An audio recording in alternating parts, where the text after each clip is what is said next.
News Rajasthan के दर्शकों को मेरा नमस्कार। आप देख रहे हैं न्यूज़ राजस्थान। ज़्यादा से ज़्यादा शेयर करें, कमेंट करें। अब आपको ले चलते हैं अगली खबर के लिए। दर्शकों को मेरा नमस्कार। आज हम आपको ऐसी पीढ़ी से मिलवाएंगे, 3 पीढ़ियां जो एक साथ रह रही है और किस तरह से वो खुश होकर के और एक सूत्र में बंध करके वो एक साथ रह रहे हैं। आज हम लोगों को यही संदेश देना चाहते हैं, जिस तरह से लोग वह न्यूक्लियर फैमिली में रहना ज्यादा पसंद करते हैं, मैं लोगों से यही कहना चाहूंगी कि एक साथ रह करके एक छत के नीचे जिस तरह से 3 पीढ़ियां इस तरह से प्रेम और सद्भाव के साथ रह रही हैं, इस तरह से आप भी रह सकते हो। ऐसा कुछ नहीं है कि न्यूक्लियर फैमिली में रह करके ज्यादा खुश रहता है आदमी। उल्टी आजकल जो तनाव जैसी बीमारियां हो रही है वो शायद न्यूक्लियर फैमिली की वजह से हो रही है। अगर आप चाहो तो ज्वाइंट फैमिली में रह करके खुश रह सकते हो। और जिस तरह से हम आजकल चाहते हैं होटल में जाकर के खाना खाना, पार्टी सेलिब्रेट करना, अगर आप परिवार के साथ एक पार्टी सेलिब्रेट करते हो ना, तो उसमें जो आनंद आता है ना वो उस पार्टी में नहीं है। ऐसी ही हम पीढ़ी से आपकी बात कराएंगे, वो किस तरह से एक दूसरे के साथ सामंजस्य में रह रही है और किस तरह से आज उन्होंने एक पीढ़ी को एक सूत्र में बांध करके रख रखा है। ऐसी ही हम मुखिया से आपकी बात कराएंगे। चलिए, नमस्कार सर। सर आपका नाम? सतीश कुमार। तो सर आप मुझे ये बताएंगे कि आप किस तरह से आपकी 3 पीढ़ी एक साथ रह रही है, इसका कोई प्रेम से, सद्भाव से। तो उसका कोई आप लोगों को बताना चाहेंगे कि वो किस तरह से? प्रेम से रहना ही सबसे बड़ी बात है। धन दौलत सबसे बड़ी चीज नहीं होती, प्रेम से रहना ही सबसे बड़ी चीज। तो आप जैसे लोग बाग है ना अलग होकर के अपने माँ बाप से रहते हैं और माँ बापों को वृद्धाश्रम में भेज देते हैं, वो तो बहुत बड़ी दुख की बात। तो वो तो बहुत कोई उनको तो ऐसे लोगों को तो निकृष्ट लोग कहा जाता है। सद्भाव के साथ रहना चाहिए। माँ बाप सबसे पहले और सबसे दुनिया बात है। माँ बाप नहीं है तो कुछ भी नहीं दुनिया में।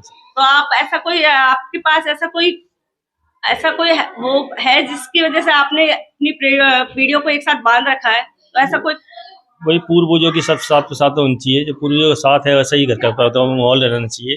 माँ बाप पहले हैं और चीज सब बात में। तो सर आप लोगों को कोई संदेश देना चाहोगे कि किस तरह से आपने इस तरह से पीढ़ी को बांध रखा है? भाई प्रेम और सद्भाव से बना रखा है हमने। घर की सब भावनाओं को देख के। आजकल के लोग पैसे के पीछे भाग रहे हैं, उसका वो तो लोग गलत लोग होते हैं, मूर्ख लोग होते हैं। उन तो मूर्खता काम करते हैं।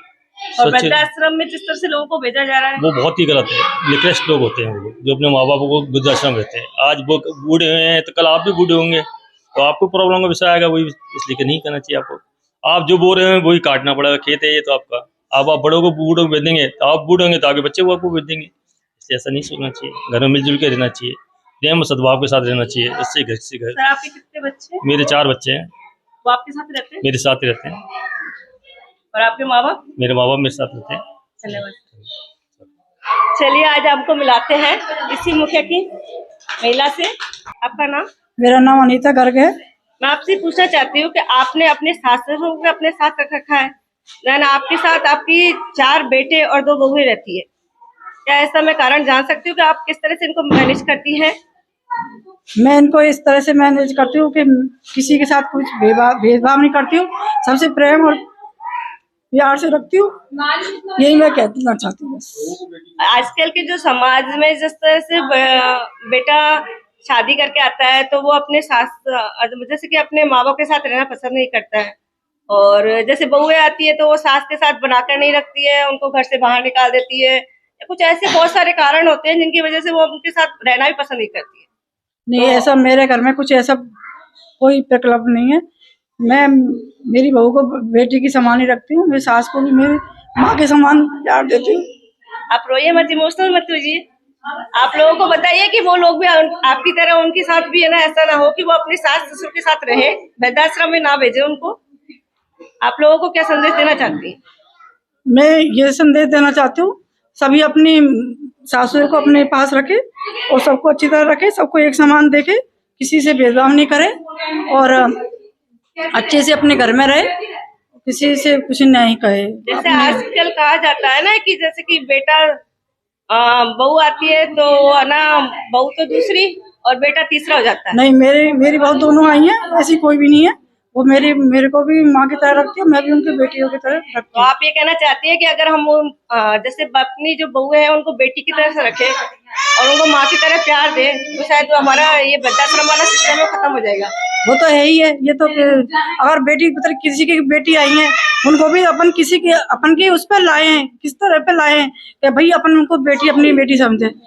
किसी की तो बेटी है वो, तो अपन भी उन बेटियों को इसलिए लाए हैं कि अपन अपने घर में आकर बेटी समझे उनको और अच्छे से प्यार दे, तभी तो वो रुक सकेंगे। अगर उनसे भेदभाव करेंगे, बुरा व्यवहार करेंगे, तो वो कैसे रुक सकती है।